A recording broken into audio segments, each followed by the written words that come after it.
What's up? Me back again, Analog Attack. Chris Corry's with me once again. How you doing, Chris? All right, how are you? I'm great, mate. So today, part two, or second episode of our Iron Maiden journey into the discography. As we explained last time, we're going from first to last and then back and forth like that. So today it's all about the Book of Souls. Book of Souls, 2015, and the 16th studio LP from the band. So 2000. It is puffy, but it's come on, it's a triple LP. What do you want? Yeah. It can't be helped, So, Chris, 2015. What was going on in the world of heavy metal and roll and rock in 2015? Do you remember? Like it was yesterday, as a matter of fact. Yeah. What do you remember about 2000? Well, I did not cheat, but I just checked out, what was happening. And I was quite surprised to find I have quite a few records from that year. So 2015, this is the world of heavy metal. Enslaved, released in Times. I love this record. Yeah, all right. It's the best record of the modern era of Enslaved, I think. Progressive black metal, whatever you want to call it. It's a good record, Enslaved in Times.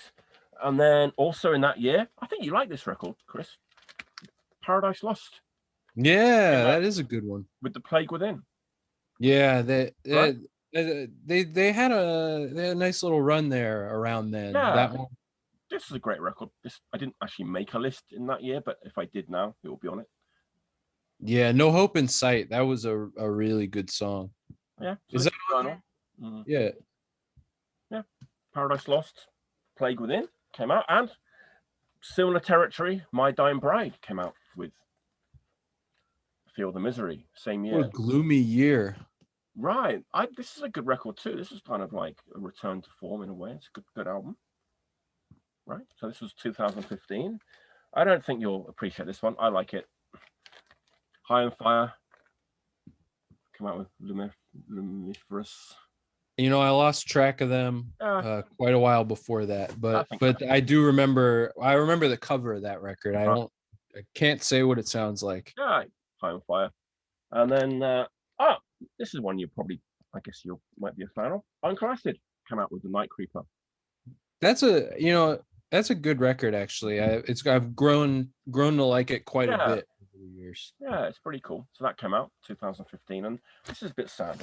Like, I think I know what this one is. Yeah, it's like the last ever. The final Motorhead record. Final Motorhead album. Look at that for a puffy jacket. What kind of like you got a T-shirt in there? No, it's like a LP, a back patch, a little patch. But yeah, so Motorhead, Bad Magic also came out 2015. Good tracks on that one. Yeah, it's not bad album. Yeah. So that was yeah. You know what? I thought of one or two. The last Slayer album came out that year. I don't own it, so I didn't show it. But yeah, I wouldn't own it either. In fact, I don't own it. Repentless.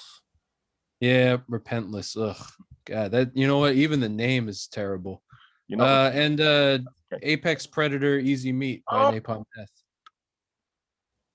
It's all right. You don't have to get it. I have it. Everybody, I have it. We believe you.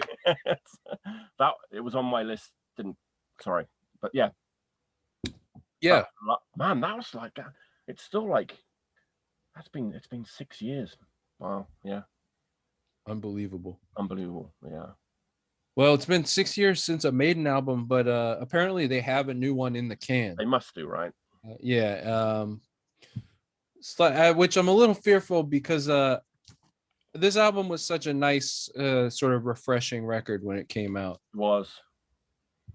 So it's so for the last 20, 21, 22 years, the 6-piece lineup of Iron Maiden has stayed intact. So we've got Bruce Dickinson on vocals,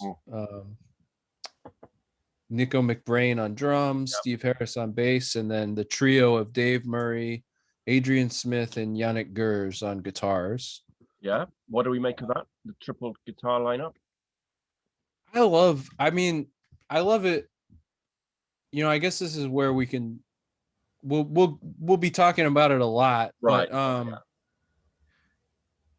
I feel like they underutilize it. Like for having 3 guitar players and being Iron Maiden, I'm always surprised how little they do the harmonies. Right. Like compared to the records where they had 2 guitar players and it felt like they were always doing the harmonies. Right. And sometimes I wonder if they approach it that way because they're like, well, we're not going to get pigeonholed into, Iron Maiden only does the Iron Maiden thing, which is ridiculous because like, just give us what we came for. But it's great having, all 3 of those guys have distinct styles. They're all cool. They all look cool. They all, like, and it's nice that they didn't have to throw Yannick out of the band when Bruce came back and when Adrian came back. Right. Yeah, it's kind of cool. It's like they're mates, let's keep them in. Yeah. Give them a job. Yeah. Yeah, I don't have a problem with it. So, what do we make of the artwork on this one? Personally, I kind of like it just because it's obviously Eddie. It's clearly Eddie, on the front. So there's a Mayan theme running through the theme, the Mayan theme. So they've got the I don't know if it's. Yeah, some kind of got the fold out. I'm gonna be honest. I have no idea how authentic this is to the Mayan culture. Me neither. But they are an extinct culture, and apparently that element was the inspiration for the album. I remember reading Bruce saying that at some point. Right. Yeah, it looks okay. It's a little computery for my taste. It is a little bit. I guess, but I like the blackness of it too. It's like just a simple. It's nice that it's just some of those more recent albums. They have a tendency to overload with a lot of characters and Easter eggs. Just like really tiny in there somewhere. I like this. It kind of harkens back to when Eddie was like the real main focus of the art of the cover. So that was nice. Yeah, it's cool. Yeah. Well, and then I guess we should mention this is recorded by Kevin Shirley, who is second to Martin Birch in terms of long-term producers for the band. Actually, he's been the producer for the band since 2000, so actually a while longer than Martin Birch was producing them, but less albums. Right. So and Kevin I think Shirley, who else has he worked with when we think Kevin He's Shirley? like a kind of like a radio rock guy. Right. Off the top of my head, hang on. I'll use the machine for this. Yeah, let's see what comes up here. Yeah. We've got Dream Theater. Okay. We've got Silverchair. He did some 90s Rush stuff. Okay. Which maybe got him this job. Right. Jimmy Page and the Black Crowes, one of those live things, but yeah, it's working with Jimmy Page. Yeah. Anything else here? Ugh. Joe Bonamassa, Journey. Oh, cool. Oh, he did a Black Country Communion record. Imagine he did Black Country Communion too. One of our favorites. That was what I was probably like I was thinking of, actually. There you go. Okay. So So yeah, I guess we like him. There you go. Yeah. So what do we make of the production on this record, Chris? What he's done like 5 or 6 Maiden records now, and sometimes I think they're a little bit sparse and flat sounding. I think this one sounds pretty okay. There's a lot of it sounds very open. Right.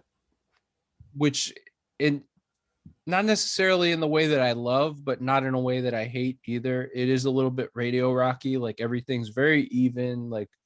It's exactly where it needs to be when it needs to be. Sometimes I think the drums maybe just sound a little flat, like there's like cardboard on top of them or something. but it's also like there's nothing ever offensive about it. The only thing I would say, the keyboards, Uh, they, for a band that has as much money at their disposal, the keyboard still sounds so cheap.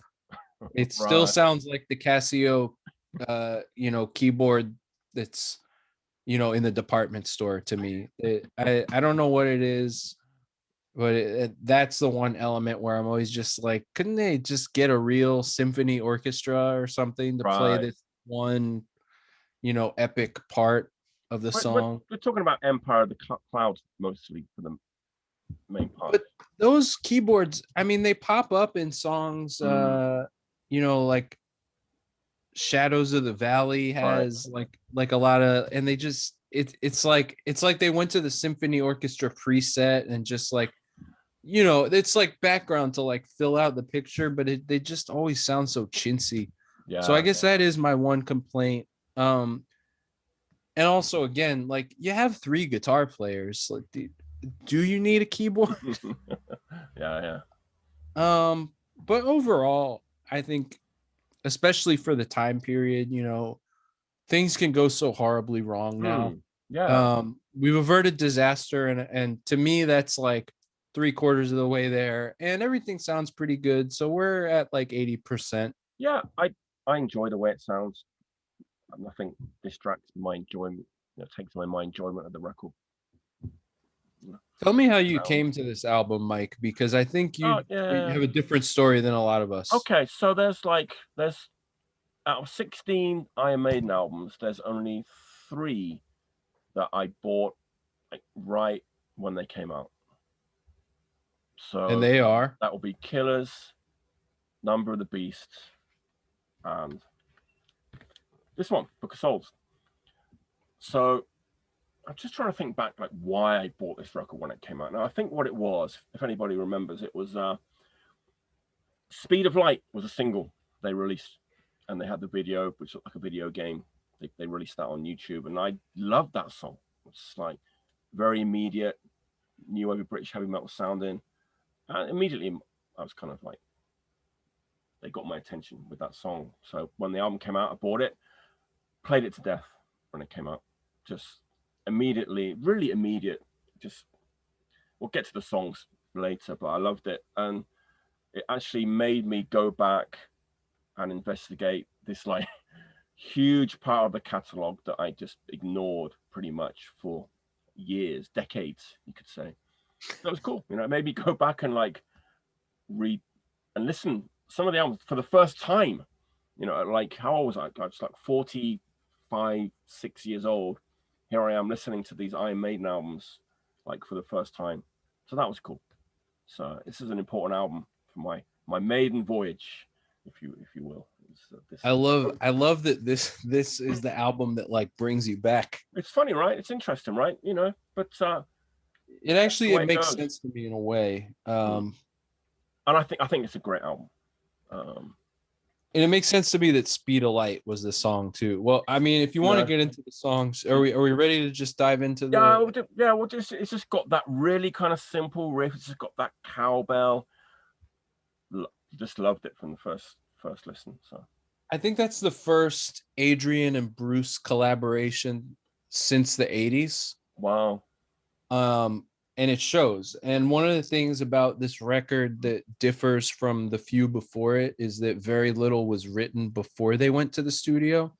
right, I think they had gotten into this groove of sort of, all these guys are relatively well off. They have home studios and yeah, assistants, and they can create demos of these songs before right, they, especially Steve Harris, mm, will just demo out these entire, in some cases, entire albums before any of them even meet up. And in this case, they brought a little bit of spontaneity back into it. Now, yeah, obviously, they have a producer who's sitting there and chopping up parts and cutting and pasting and helping them to shape, the clay, so to speak. But yeah. um, So if we but kind of there's like deconstruct, undeniable that Speed of Light has like an energy that, does man to me, actually maybe was missing for quite a while. exactly. Um, So that was like the catalyst for me to be It's such a great song to release as a single because perfect. I think for a lot of people they were like, "Hey, like I haven't heard Maiden sound like this in a long Right. time." Yeah. And I don't know why it's not the first song on the record. I You know do what? know why. I'm gonna. Okay, well, tell us. But I like this. I think it works perfectly. They start off with if Eternity Should Fail. It's like the slow burner. It I is. just think it's perfect. You know what? I'm gonna raise my hand and say I think this is one of the best opening 1-2 punches. Not the best, but it's up there. It just works for me. It just starts off. If Eternity Should Fail, it's a Bruce solo composition. Thought so. Lyrics are very touching. He had tongue cancer at the time, but he didn't know that, right? I don't think he knew. I think it No. was right after that came out. Yes. It's a so to me the reason that it's probably first on the record is that it was the song that they probably, well, I know it's the song that they opened the shows with on that tour. And so that's a scene setter. And so I think that's why it's there on the album. I think it's a good song. I think it's maybe not a great song to me. Yeah. I think the beginning chunk where it's just the synthesizers and Bruce's voice Don't like that. runs a little bit long. And then there's also an awkward transition somewhere in the middle. Right. I think there's a good 5-minute song here, but it's 8.5. It's a little long, but that's what you get these days, with Iron Maiden. Well, so that as I think we'll continue to see, the Achilles heel of Iron Maiden is not knowing when to say when anymore. Right. But borne out by the fact that this is an 11-song album that runs 90 minutes. Yeah. And even if you cut the 18-minute song, that still leaves you like well over an hour. Yeah. Yeah. Yeah. I mean, oh yeah. Triple you're LP. at like 70 minutes. I'm just thinking back, about the double LP, the triple LP by heavy metal bands. I mean, Deep Purple didn't make a double LP studio album back in the day. Black Sabbath didn't. Led Zeppelin made one. Well, Mike, yeah, you could see back there the only significant triple LP that I could think of is All Things Must Pass. George Harrison. That's right. Yeah. Right. I did the Wikipedia list of triple LPs. There you go. Triple studio LPs. I mean, there's probably a bunch, but there's not that there's many. A lot of like best ofs and stuff like that, but there's actually Public Image Metal Box, I guess. Yeah. But they're a little bit of like music concrete on that, would you say? Yeah. But it's a pretty amazing feat, really. I mean, to put out a triple LP and pretty much kept my attention, I have to say. And it's long, obviously. I played this to death when it came out, and I think that side one is it's beautiful, man. I love it. I'd say for being a 90-minute album, it really does hold up. It's pretty durable. Yeah, absolutely. Yeah. So then what do we get to? The Great Unknown. Do we want to go through every song on the record? But yeah, side 2 is The Great Unknown. It's a good song, right? Yeah. Typical, like it's like the typical Maiden later day song. It like starts with a quiet intro, there's bass and then keys that build up. It like runs pretty long. Solid, durable. Not one of my favorites from the album. No. The Red and the Black, that was one of those songs that everybody was really keen on. I love that song. Yeah, you like it too, right? And that was like one of the ones they put in the live set pretty much straight away. And I would say that is an epic song that does justify its length. That's a Steve song, and that one, solid 13 minutes on that. So that's quite long. But I really think that it harkens back to that like Somewhere in Time and Power Slave flavor, but still, it's not a total retread. There's some elements there that are different. It does have some pretty bad keyboards, But I love Uh, that song. I think it's yeah, great, it and is great. maybe the best song on the record. I mean, And up there with it's Speed so the Light. it's so good they even named one of their beers after it. They did. They did. How is that beer? It's great. I've got a bottle. I've got them all. Yeah, good beer. Yeah, Bruce is doing a good job with the beer. I think he's doing his research. So yeah, that's side two of the album. Then When the River Runs Deep and the title track makes up side one of the second LP. I like the title track. Yeah, That one's definitely a Power Slave throwback. right. And it's also that's another like centerpiece of the live set. You know, Bruce came out dressed like. Do you remember the video game Pitfall? It was like an Indiana Jones kind of thing. Where Bruce was dressed like Indiana Jones for a chunk of the set at this show. Cool. Did you see him on this tour? Yeah. Tell us about it. It was a good show. So that it was the whole stage was Mayan themed, and Right. I'm trying to think the most interesting things about the live set. They brought back Power Slave again. They hadn't played it in a few years. Right. I mean, that's not that weird. They brought back the song Blood Brothers from 1990 2000 from Brave New World, which is one of my least favorite songs, but it's super popular, especially in South America. Yes, that's right. Which I think it might even be dedicated to South America a lot of the time. And so I think that was notable for a lot of people. But for me, I was just like, this is probably the only time they're going to play most of the songs from this album. And in total, they did, I made notes here. Eternity Should Fail, Speed of Light, Death or Glory, Red and the Black, Great Unknown, and Book of Souls. So that's like a solid hour of music right there. Yeah. Good tour. Oh, and when they did Number of the Beast, they had a huge blow up, devil blow up, which was based on the famous depiction of Satan from The Devil Rides Out, cool. Classic Hammer horror flick. Yeah. And if you don't know that movie, look up Devil Rides Out Satan, and when you see it, you'll know it because it's every band ever has used this version of the devil. And that for me personally, as a movie fan, loved it. Just excellent. You mentioned Death or Glory. That's one of my favorite songs of the album. That's like the big three of this album to me: Death or Glory, Red and the Black, Speed of Light. Those are the ones that really call back to the old way, but bring it into the six member era. Yeah. And that song's just a total pumper, man. Yeah. Great. And I like Tears of a Clown as well. I think I like that one pretty good. It's a little Brave New Worldy to me. And the main thing, and we'll probably hear a lot more of me saying this over time, but Brave New World is the album where they sort of brought the playing style of the classic Maiden, and then they took a lot of melodies that were like in the contemporary radio rock of the time. So I'm not saying they changed their playing style or their sound really, but the kind of melodies that you would hear more in the 90s and early to mid 2000s.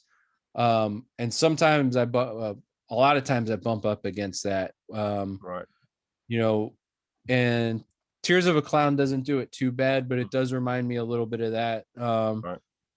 Also a little bit of No Prayer for the Dying on that one. I think it's an okay song dedicated to Robin Williams. That's it. Yes. Yeah. That's it. I actually, the song Shadows of the Valley, I really like. That's Yannick's song on this one. And you get like, it's a little repetitive as some of these songs tend to be, but you get a good Yannick guitar lead in there. And, you know, he doesn't get too many songs usually. He's not a really prolific writer, kind of like Dave Murray. Right. You know, he contributes a song or two usually. Dave Murray's song is Man of Sorrows on this one. They always bury his songs like at the end of the album. I don't know why. Last track on that side. side one of the third record. Yeah, Yeah. it's that's a pretty good one.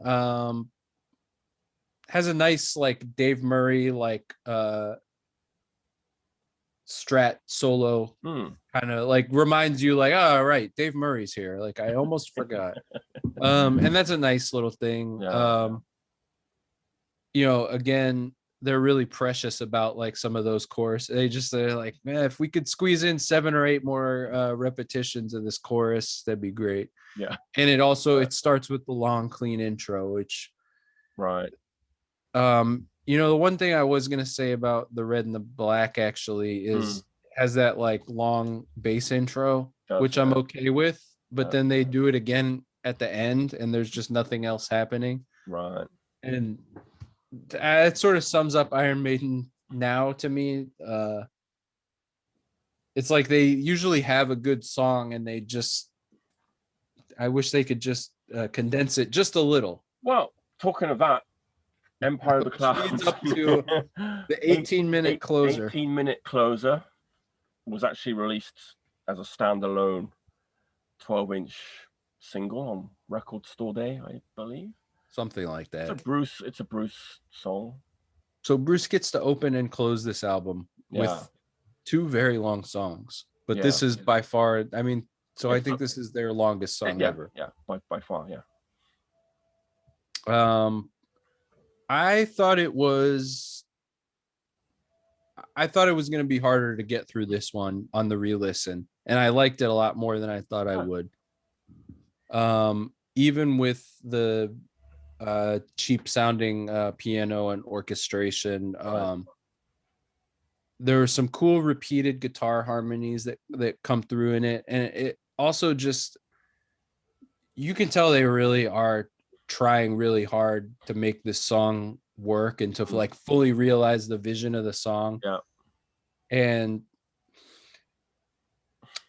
occasionally over the past 20 years, it does sound like they're sometimes sleepwalking through these very long songs. But in this case, although the song is so long, it sounds like they're really committed to it the whole way through. And I honestly appreciate that. I think it's pretty brave to put like an 18-minute song on an LP in 2015, and it's a good song. Yeah. I would say overall, this is probably the best of the 3 guitar lineup, this album. I would agree with that. Absolutely. I'd say Dance of Death almost there, but not quite. We'll get to that. Yeah, we will get to that. Weeks or months down the line. So we're going to give this a score. Yeah, I want to hear yours first. All right. I'm going to rank this quite high, actually, just because, as I said, it was an important record for me. It opened the door to all those Iron Maiden albums I'd never heard before. Played it to death when it came out. Played it last night. Didn't have enough time to play the whole thing, but still had a good time listening to it. I'm going to give it a 7.5 out of 10. I think I'm going to agree with you. Cool. seven mummified Mayan eddies and 1 additional head. Yeah, just the head. I almost went 8, but I've got to be careful as we go because there's a lot to get through. So you got to save some of those keep things in check a little bit. But very important album for me personally. As I've said 3 times already. But great. If you haven't heard it, check it out. I assume it's a double CD, triple album, double CD. There we go. Yeah, double Spotify. There you go. So that was the Book of Souls, episode 3. I'm excited for that one. Really excited. It's going to be killers. So I think it's going to be killer. It's going to be a killer episode on killers. So everyone, thanks for tuning in. Until next time, stay healthy and stay clean.